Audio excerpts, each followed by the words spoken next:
Irmãos amados, vamos abrir a palavra de Deus na segunda carta do apóstolo Paulo a Timóteo, no capítulo 3.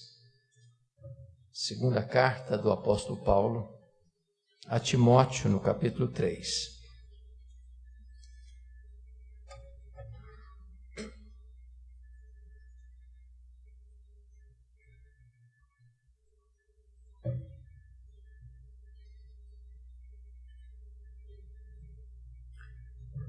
Nós faremos a leitura até o capítulo 4, verso 4.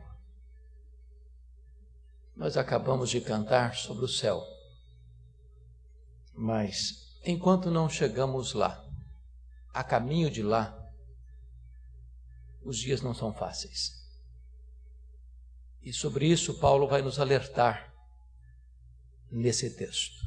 E ele diz assim: sabe, porém, isto: nos últimos dias sobrevirão tempos difíceis, pois os homens serão egoístas, avarentos, jactanciosos, arrogantes, blasfemadores, desobedientes aos pais, ingratos, irreverentes, desafeiçoados, implacáveis, caluniadores, sem domínio de si, cruéis, inimigos do bem, traidores, atrevidos, infatuados, mais amigos dos prazeres que amigos de Deus, tendo forma de piedade, negando-lhe, entretanto, o poder. Foge também destes.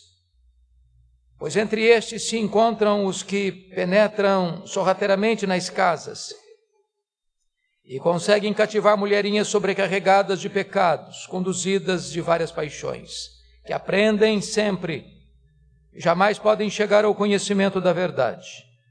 E do modo por que Janes e Jambres resistiram a Moisés, também estes resistem à verdade. São homens de todo corrompido na mente e réprobos quanto à fé. Eles, todavia, não irão avante, porque a sua insensatez será a todos evidente, como também aconteceu com a daqueles. Tu, porém, tens seguido de perto o meu ensino, procedimento, propósito, fé, longanimidade, amor, perseverança, as minhas perseguições e os meus sofrimentos, quais me aconteceram em Antioquia, Icônio e Listra, que variadas perseguições tenho suportado. De todas, entretanto, me livrou o Senhor. Ora, todos quantos quiserem viver piedosamente em Cristo Jesus serão perseguidos, mas os homens perversos e impostores irão de mal a pior, enganando e sendo enganados. Tu, porém, permanece naquilo que aprendeste e de que foste inteirado, sabendo de quem o aprendeste. Que desde a infância sabes as sagradas letras que podem tornar-te sábio para a salvação pela fé em Cristo Jesus. Toda a Escritura é inspirada por Deus e útil para o ensino, para a repreensão, para a correção, para a educação na justiça, a fim de que o homem de Deus seja perfeito e perfeitamente habilitado para toda boa obra. Conjuro-te perante Deus e Cristo Jesus, que há de julgar vivos e mortos, pela sua manifestação e pelo seu reino. Prega a palavra, insta, quer seja oportuno, quer não, repreende, corrige, repreende, exorta com toda longanimidade e doutrina, pois haverá tempo em que não suportarão a sã doutrina. Pelo contrário, cercar-se-ão de mestres, segundo as suas próprias cobiças, como que sentindo coceiras ou coceira nos ouvidos, e se recusarão a dar ouvidos à verdade, entregando-se a fábulas.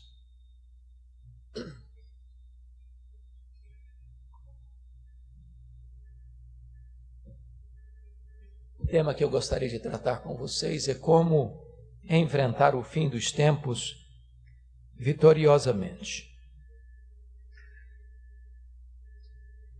O apóstolo Paulo escreve esta carta, a sua última carta, nos momentos e nos dias mais sombrios do primeiro século. Já havia aproximadamente 3 anos que a cidade de Roma havia sido incendiada. E desde essa data, 17 a 24 de julho do ano 64, é que os crentes estavam sendo queimados vivos. Os crentes estavam sendo crucificados. Era uma perseguição como nunca antes se ouvira falar. Os crentes eram caçados, eram mortos à paulada, eram devorados pelas feras. E Paulo, o líder da igreja no Ocidente, está preso e já sentenciado à morte, no corredor da morte, aguardando a sua execução. Os dias são muito tenebrosos. A igreja está sofrendo amargamente. Os cristãos estão sendo encurralados, emparedados por uma perseguição crudelíssima. E Paulo tem o cuidado de instruir Timóteo, seu filho, a quem deveria assumir o bastão da liderança da igreja. Ele, Timóteo, que era ainda jovem, que era tímido, que era doente, e que não obstante as perseguições, havia também o ataque dos falsos mestres. O cristianismo, de certa forma, estava vivendo os momentos mais sombrios, de perigos, de ameaças. E então Paulo instrui Timóteo, sabe, porém, isto. Não quero que você, Timóteo, tenha um otimismo irreal, que você tenha uma visão romântica dos dias e do futuro. Sabe, porém, isto. Nos últimos dias sobrevirão tempos difíceis. É claro que últimos dias não é uma expressão que significa apenas os últimos dias dos últimos dias. Os últimos dias são expressão técnica neotestamentária para dizer da primeira, segunda vinda de Cristo. Cristo veio inaugurar os últimos dias. E esse é o tempo em que a igreja vive. Mas quando ele diz que sobrevirão tempos difíceis, a palavra difíceis aqui no grego é a mesma palavra usada para aqueles endemoniados gadarenos. Em outras palavras, esses dias seriam furiosos. Esses dias seriam de uma ação satânica violenta. Seriam dias em que a fúria de Satanás estaria agindo de forma a perseguir e a disseminar falsos ensinos. E Paulo então começa a alertar Timóteo sobre esses dias difíceis. Como é que Paulo orienta Timóteo a fugir ou enfrentar, ou melhor dizer, enfrentar esses dias? Há 4 palavras aqui que resumem esse texto. E eu queria que vocês hoje comigo memorizassem essas 4 palavras. A primeira palavra está no versículo 5. Por favor, veja comigo. Foge também dessas coisas. A ordem é foge. Foge. A segunda palavra que vai reger esse texto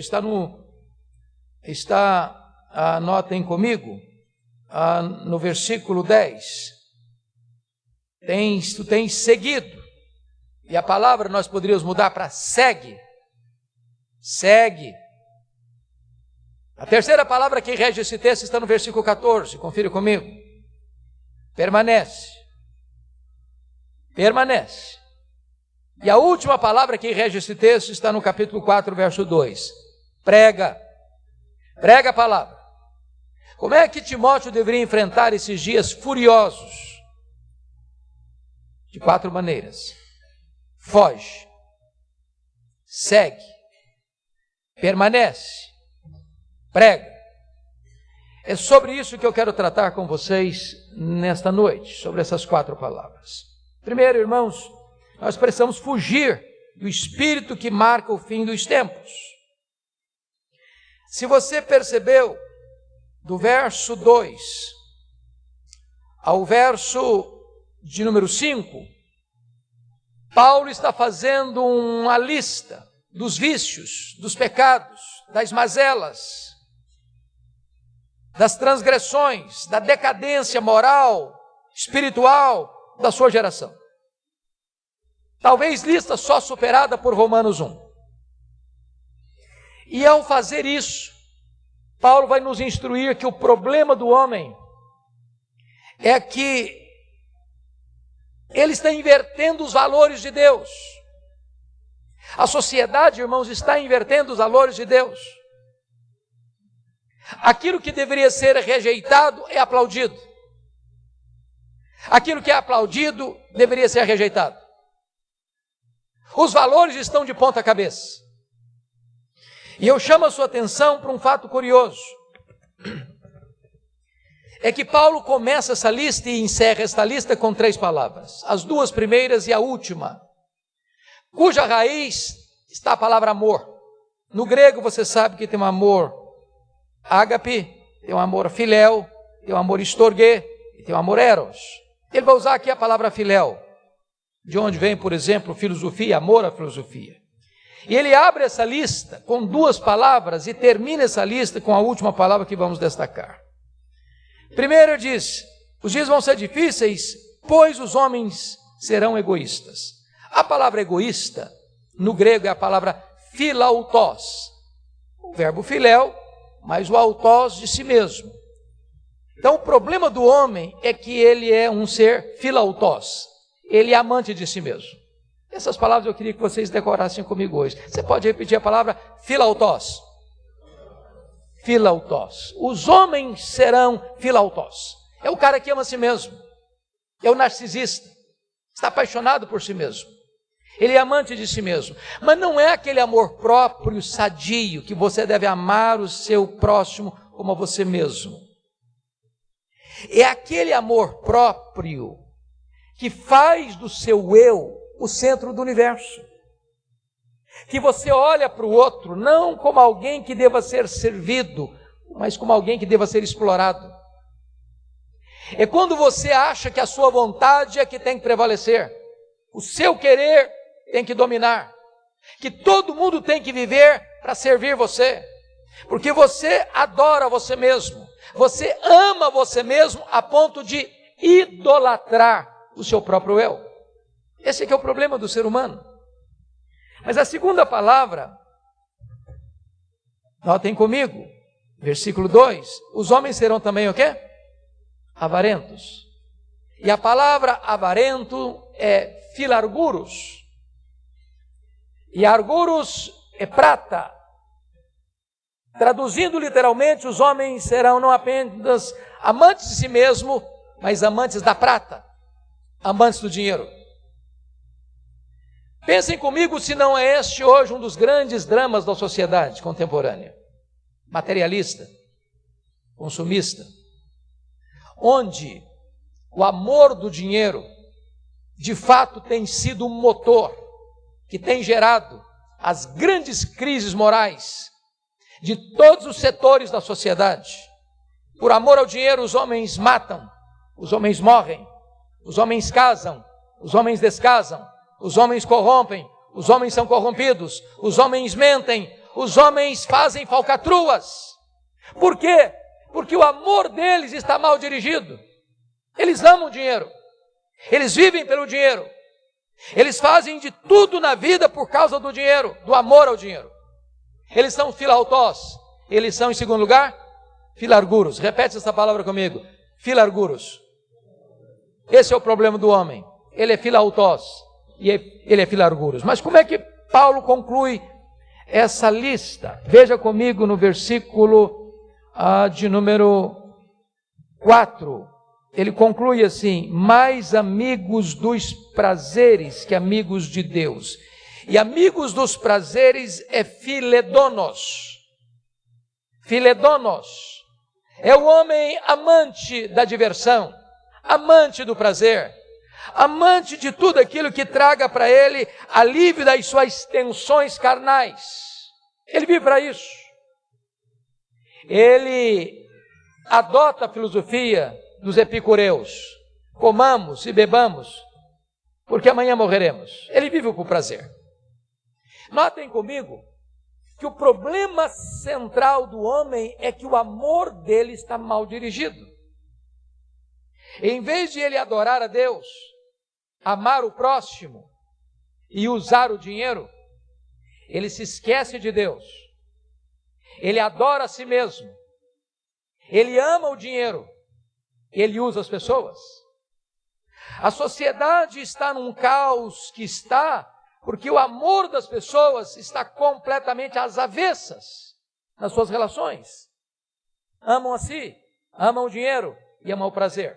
Bom, é conhecido de todos nós que os 3 problemas básicos da sociedade seriam resumidos assim: poder, sexo e dinheiro.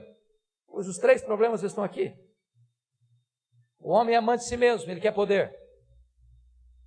O homem é amante do dinheiro, ele é filarguros, amante da prata. E o homem é amante do prazer, mais do que ele é amigo de Deus. É por isso, meus irmãos, que Paulo diz que a sociedade está de pernas para o ar, com os valores invertidos, completamente corrompida. Mas se você perceber, nós poderíamos resumir a outra lista de crimes, de pecados, de vícios em 3 áreas. Primeiro, as pessoas seriam soberbas. E aí tem a palavra jactanciosos, arrogantes, blasfemadores. E a ideia de jactancioso no grego é um gabola. Você conhece gente gabola? Gente que tem um papo muito grande. Gente que sempre está se autoelogiando. E nesse autoelogio ele faz de si algo ou alguém maior do que de fato é. Esse é o gabola, esse é o jactancioso. Mas tem o arrogante, que é o altivo. Tem também o blasfemador, os que têm opinião exagerada de si mesmos e menosprezam os outros. É o egocentrismo sem Deus. Mas Paulo, ao mencionar esse diagnóstico da sociedade sem Deus, ele diz que eles têm desestrutura familiar. Olha aí comigo. Desobedientes aos pais, ingratos, irreverentes, desafeiçoados, implacáveis. Esses crimes e pecados e vícios estão dentro do nível e do ciclo familiar. Mas ainda, ele termina dizendo que a sociedade está doente, porque as pessoas são nocivas no relacionamento, são caluniadoras, sem domínio de si, cruéis, inimigas do bem, traidoras, atrevidas e infatuadas. Chama sua atenção para a palavra caluniador. A palavra aqui é diaboloi. Os caluniadores recebem o mesmo nome do diabo. Um caluniador é um diabo. Os caluniadores são diaboloi, é a mesma palavra. Porque esse é o papel do diabo, caluniar. Ele que acusa os servos de Deus sem pausa. Mas, depois que Paulo traça esse diagnóstico, e os valores estão invertidos, ele diz mais uma coisa. O mundo está arruinado porque a espiritualidade está distorcida da vida. Confira comigo, por gentileza, o que ele vai dizer no versículo 5. Tendo forma de piedade, negando-lhes, entretanto, o poder. Irmãos amados, o grande problema é que você nota que quando você leu dos versos 1 a 4, você está pensando o seguinte: isso é o submundo, isso é o porão da iniquidade. Mas Paulo está fazendo uma descrição da igreja. Pasmem vocês. O que ele está dizendo é que o grande problema, nós vivemos dias maus, é porque as pessoas são religiosas, mas a vida não mudou. Elas entram para a igreja, mas o caráter não mudou. Elas professam a fé, mas só tem aparência de piedade. Mas lá no fundo, não tem transformação. É triste, amados irmãos, quando a igreja de Deus, ela tem carisma, mas não tem caráter. Ela tem números, mas ela não tem vida. Ela tem influência política, mas ela não tem influência espiritual. Ela cresce numericamente, mas ela não impacta a sociedade. Paulo diz que o mundo está assim exatamente por causa desta triste realidade. Os valores estão invertidos. E aqueles que se dizem cristãos têm apenas uma piedade aparente, mas a vida não corresponde com a profissão de fé que publicam. O que Paulo diz para Timóteo? Foge, Timóteo. Foge dessa espiritualidade falsa. Foge. Esse é o nosso papel, irmãos. Nós não podemos subscrever uma espiritualidade que não muda a vida, que não muda o caráter, que não muda a nossa conduta. Mas vamos ver a segunda palavra, segue. E agora precisamos seguir o exemplo daqueles que andam com Deus. Note você, no verso 10, tu, porém, tens seguido de perto o meu ensino. Se Timóteo devia fugir daqueles que tinham a falsa espiritualidade, agora Paulo está orientando a Timóteo a seguir de perto, não seguir de longe, mas seguir de perto. E aqui, irmãos, tem uma coisa bonita. Eu não sei quantos de vocês já estão atentos a isso. Quem talvez teve o privilégio, eu acho que é um privilégio, ter sido criado na região rural, você tem a compreensão das duas realidades. Você sabe que seja uma chácara, seja um sítio, seja uma gleba, seja uma fazenda, quando você tem vizinhos que são seus limitantes de terreno, você divide essa terra, separa essa terra para que seu gado não invada a terra do vizinho e o gado do vizinho não invada a sua terra. Você faz cercas. As cercas trazem a definição do que é seu, de onde começa o que é seu e de onde vai o que é do seu vizinho. Mas se você for olhar na região rural, ao construir uma cerca, você tem os chamados mourões e você tem as estacas. O mourão é uma tora sólida, firme, robusta, onde a cerca está segura. No meio dos mourões, você pode colocar estacas mais frágeis, porque a segurança e a firmeza da cerca está nos mourões. Notem vocês que nós precisamos de mourões na igreja de Deus. Gente que você olha e diz, esse aí é mourão. Eu posso seguir seu exemplo. Eu posso imitar seu ensino. Eu posso seguir o seu procedimento. Eu posso seguir o seu propósito. Eu posso imitar a sua fé. Eu posso olhar para ele e ver que é uma pessoa longânima, que tem amor, que tem perseverança.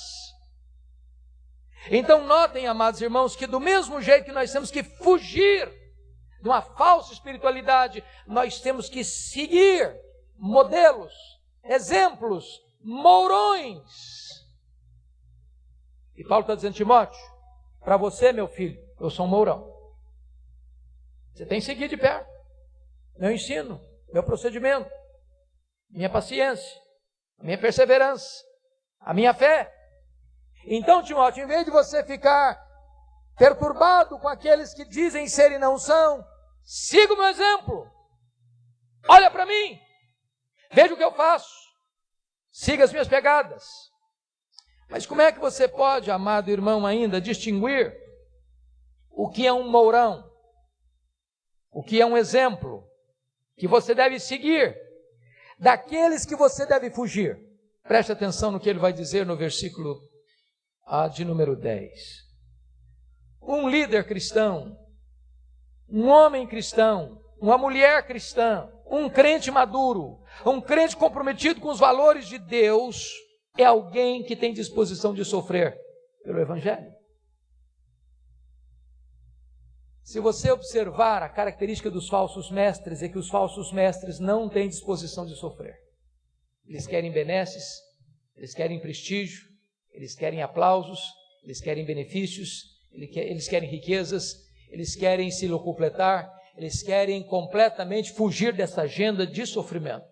Mas os servos de Deus estão dispostos a sofrer por causa do Evangelho. Perguntaram, certa feita,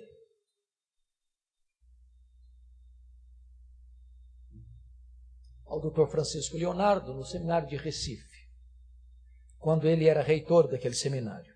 Perguntaram assim: Reverendo Leonardo, se a igreja for mais perseguida, ela será mais fiel? E ele respondeu: não. Se a igreja for mais fiel, ela será mais perseguida. É uma hora para parar e pensar, irmãos, que a amizade do mundo é pior para a igreja do que a espada do mundo. O mundo nunca foi amigo da igreja, nem a igreja deve ser amigo do mundo. Essa tola ideia de ganhar o mundo, imitando o mundo e sendo amigo do mundo, é uma artimanha de Satanás.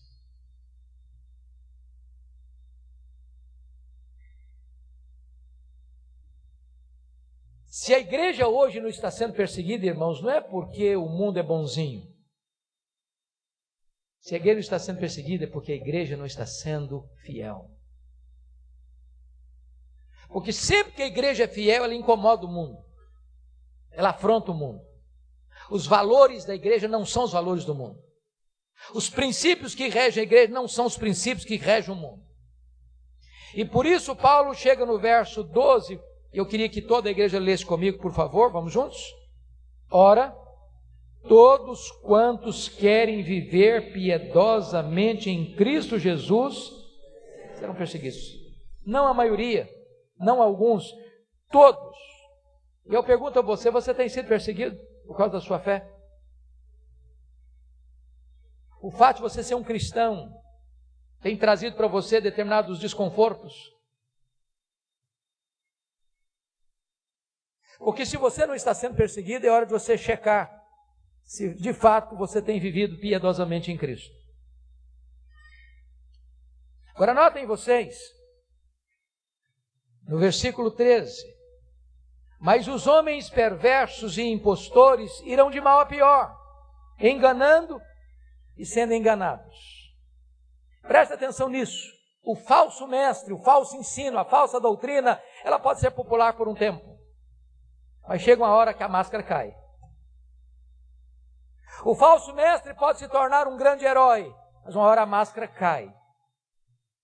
Pode ter certeza, irmãos, nós já estamos vivendo no Brasil essa ressaca dos falsos mestres. Muita gente já tem seus olhos abertos. Muitas pessoas já não toleram mais ser exploradas, enganadas pelo falso ensino. Porque este é o homem impostor, ele vai de mal a pior. Ele vai enganando, mas ele vai ser enganado também. É curioso como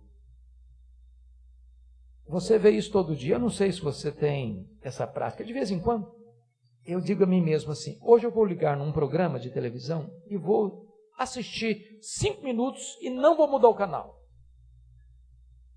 E eu assisto 3 minutos, o sangue ferve nas veias, eu não consigo ficar os 5. Um dia eu cheguei em casa de madrugada, liguei a televisão e um cidadão muito conhecido e famoso em São Paulo estava pregando. E eu confesso a vocês que ele conhecia o texto. Fez uma belíssima narrativa de Gênesis 22. Fiel à narrativa. Muito bonita a narrativa. E eu fiquei pensando, meu Deus, eu acho que hoje ele vai acertar. Hoje ele vai acertar. Quando ele termina a narrativa de Abraão, levando o seu filho Isaque para o Monte Moriá para sacrificá-lo, ele diz assim, o negócio é o seguinte, Abraão, o pai da fé, sacrificou o seu Isaque, o melhor que ele tinha. Agora você, filho de Abraão, deve também sacrificar o seu Isaque. Então, se você tem um apartamento, entrega o apartamento para a igreja. Se você tem uma casa, venda a casa e dá o dinheiro para a igreja. Se você tem um carro, venda o carro e entrega o dinheiro na igreja. Se você tem uma conta poupança, pega o dinheiro e entrega na igreja. Aí eu comecei a perceber que aquele conhecimento que aquela pessoa tinha não tinha nada a ver com as Escrituras. Ele torceu o texto, porque o texto fala de Cristo, aponta para Cristo. Mas ele estava usando o texto para enganar as pessoas, para se locupletar. Paulo diz para Timóteo: Timóteo, foge. Timóteo, me segue. Olha para os mourões, não entre por esse caminho. Mas como é que a igreja vai viver vitoriosamente nesses dias? Primeiro é fugir disso. Segundo é seguir aqueles que ensinam a verdade. Terceiro, a palavra permanece. Olha comigo, versículo 14. Tu, porém, permanece naquilo que aprendeste e de que foste inteirado, sabendo de quem o aprendeste. Meus irmãos, vamos repetir essa palavra agora?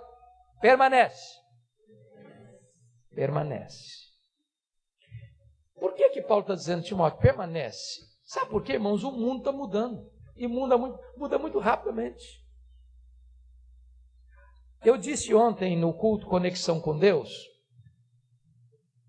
aqui ontem à noite, que Paulo chegou em Atenas e ele se tornou uma pessoa tão impressionante em Atenas que todos os de Atenas e os residentes não falavam de outra coisa sendo uma das últimas novidades que Paulo pregava. Mas Atenas estava interessado pelo fato de Paulo estar trazendo uma novidade. Eu não estava interessado na verdade, não. Porque era novidade. Os homens gostam de novidade. E sabe, irmãos, tem muitas igrejas que abandonam a palavra atrás de novidades. E quando uma igreja entra pelo caminho das novidades, ela vai ter que ser muito criativa. Porque novidade vem e vai. Passa. É igual você mascar um chiclete. É gostoso quando você põe um chiclete na boca. Docinho. Se tem sabores diferentes, você usufrui aquele sabor. Daqui a pouquinho, você está mastigando borracha. Só borracha. Aí tem que trocar a novidade, e trocar a novidade, e trocar a novidade, e trocar a novidade. E nessa procura de novidades, as pessoas entram por caminhos os mais esquisitos, os mais estranhos, os mais perigosos, os mais heterodoxos, os que conduzem às maiores loucuras. Como é que Timóteo vai viver vitoriosamente nesses últimos dias? Paulo diz para Timóteo, meu filho, permanece. A palavra de Deus foi atual ontem, a palavra de Deus é atual hoje, a palavra de Deus vai ser atual amanhã. Timóteo, não tenta inventar novidade não, meu filho. Não tente inventar a roda outra vez não, meu filho. Segue, permanece naquilo que você aprendeu desde que você era criança.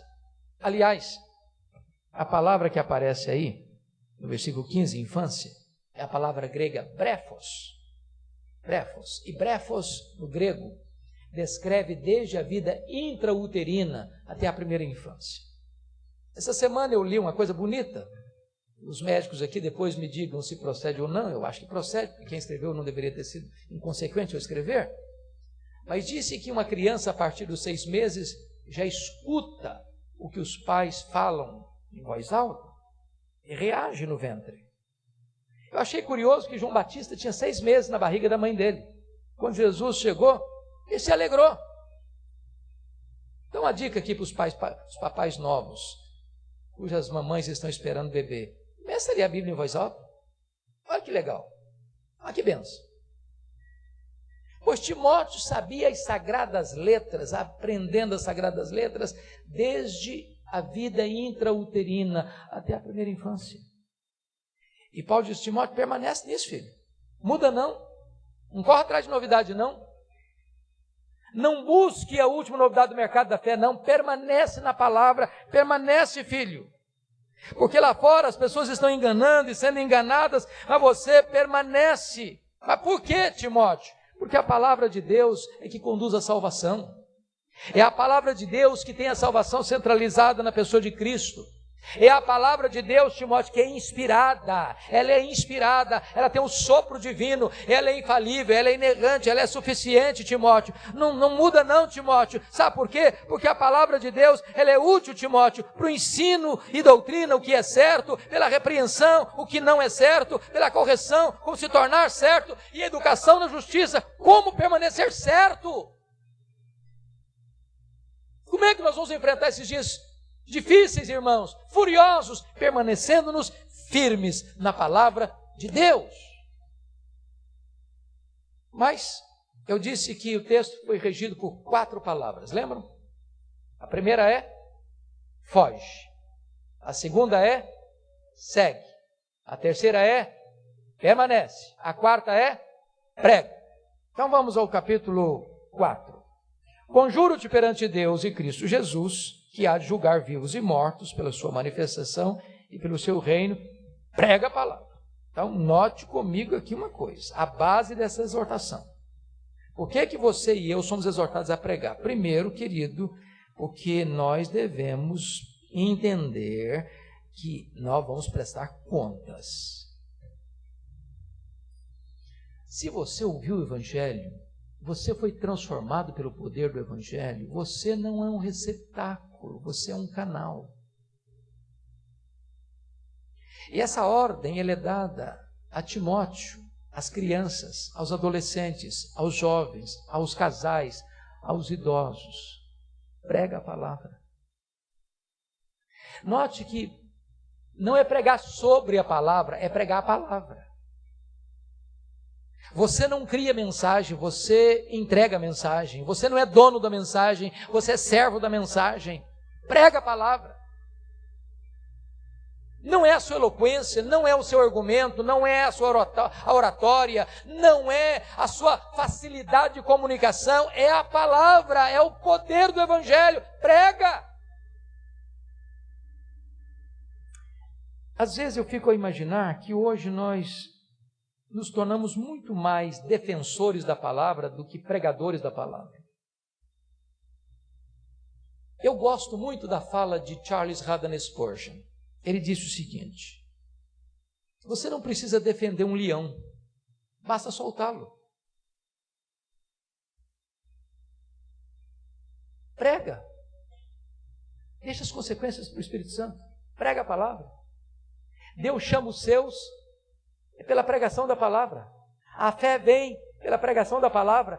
Então, você que é adolescente, prega lá para os seus colegas de classe. Você que é jovem, prega lá na faculdade. Você que trabalha naquela empresa, prega lá para os seus colegas que trabalham com você. Você que trabalha no hospital, na faculdade. Você que trabalha lá na indústria, no comércio, prega a palavra. Não pense que pregar a palavra é só ação do púlpito, não. A pregação da palavra está na rua, está na praça, está na escola, está no hospital, está em qualquer lugar. Prega a palavra. Você vai dar conta. Paulo diz: conjuro-te, Timóteo, perante Deus e Cristo Jesus, que há de julgar vivos e mortos, pela sua manifestação e pelo seu reino. Você vai dar conta, Timóteo, então prega, Timóteo. Agora, sabe por que você e eu devemos pregar, irmãos? Confira comigo aí o versículo 3 e 4. Por uma razão muito simples. A tendência mística do homem é grande lá no primeiro século e hoje também. Pois haverá tempo, Timóteo, em que não suportarão essa doutrina. Pelo contrário, cercar-se-ão de mestres segundo as suas próprias cobiças, como que sentindo coceira nos ouvidos, e se recusarão a dar ouvidos à verdade, entregando-se às fábulas.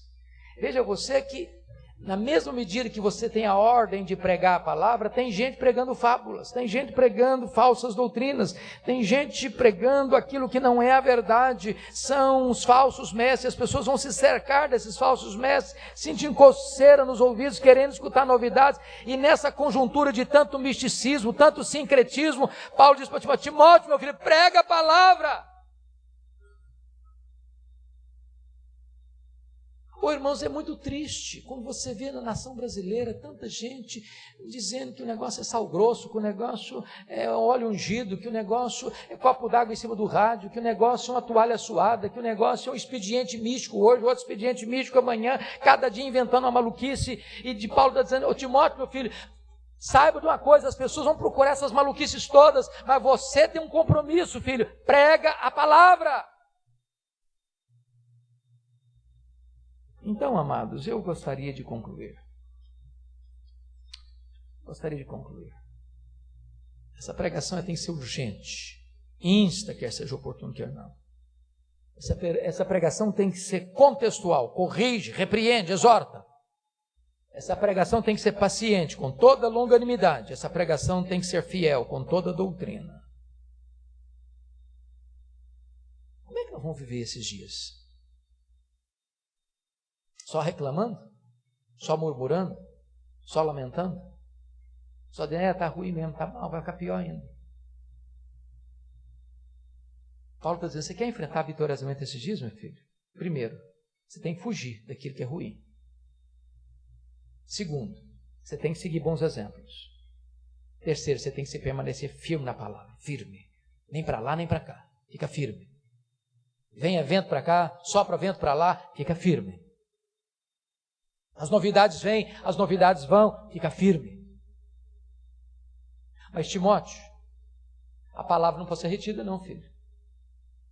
Essa palavra, você não só pode permanecer nela não, você não pode apenas guardá-la não, você tem que pregá-la, filho, você tem que anunciá-la. Você tem que sair das quatro paredes. Você tem que ir lá para fora onde as pessoas estão. Olha a agenda de Jesus, olha a agenda dos apóstolos, olha a agenda das igrejas que crescem, elas estão pregando para fora das quatro paredes. A igreja está na rua, a igreja está na praça, a igreja está no comércio, a igreja está na indústria, a igreja está na academia, a igreja está no governo, a igreja está nas instituições, a igreja está por todo lado, e a ordem é prega a palavra. Irmãos, nós presbiterianos, louvado seja Deus, cremos na doutrina da soberania de Deus na salvação. Isso é uma coisa linda, linda. Mas às vezes a gente não vê o crescimento da igreja. Mas por que não vê? Desculpem da expressão, e eu faço com temor e temor. As igrejas que não creem na soberania de Deus estão crescendo. Mais do que nós. Por quê? Por causa da doutrina? Não. Porque elas estão pregando. Não tem crescimento de igreja sem pregar. Não tem. Não tem.